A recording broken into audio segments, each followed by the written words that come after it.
This Wisconsin boat is rowing a boat named the Bratfest. How about that? Is that a Wisconsin boat name or not? Yeah, so I think so. So looking at this crew, we do have actually 3 true novices in this crew, which is quite a thing, meaning that 3 of these women have never rowed before this season, just finding rowing and coming to the sport as collegians here. So good on them for rowing at such a high level here and making the grand final here at the Dad Vail. So it looks like everyone's sitting ready here. I believe the points are, I'm looking at the far side of the course up there in Oklahoma City, or excuse me, it was Colorado, that weren't quite ready, but now they are. And off we go. Some nice quick strokes here in these middle 2 lanes.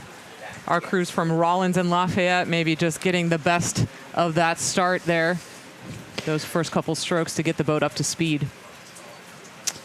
Well, this is quite a misty picture, isn't it? Misty picture, little but eerie images of our crews rowing into this rain, maybe not yet knowing that that's what's waiting for them on the other side of the bridge.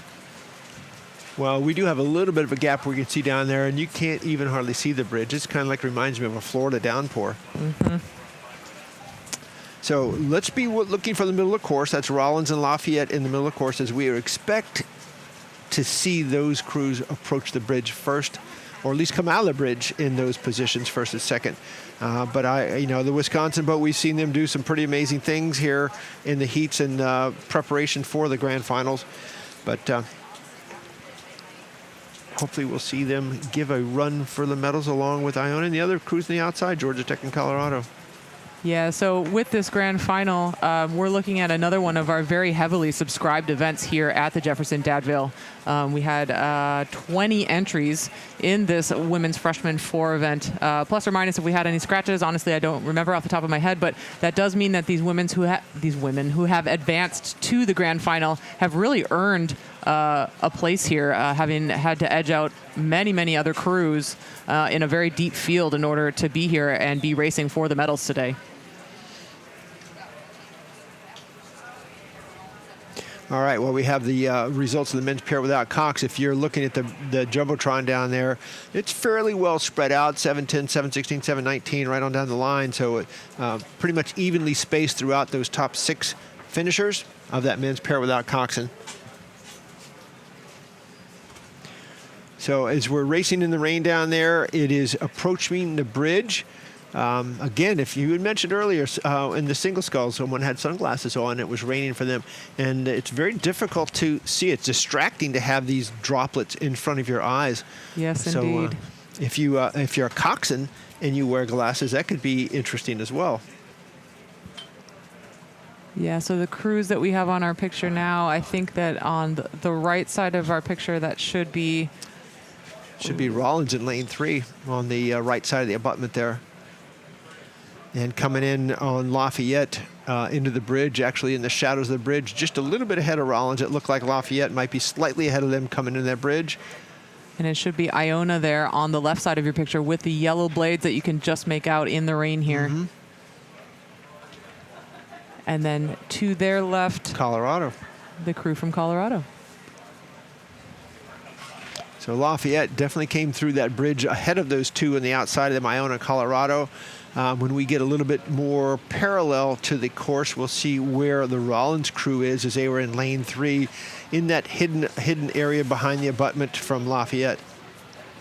Yeah, that's right. My guess is that given that the camera is focusing on this Lafayette crew, that they might be our race leaders at the moment, definitely getting the better of this Iona crew in the middle of this group, and then the Colorado crew there at the top of the picture.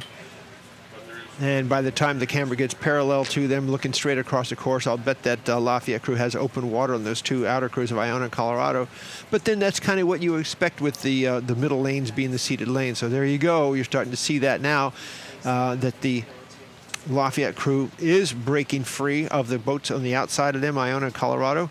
And we ought to see a bow of Rollins here sometime soon.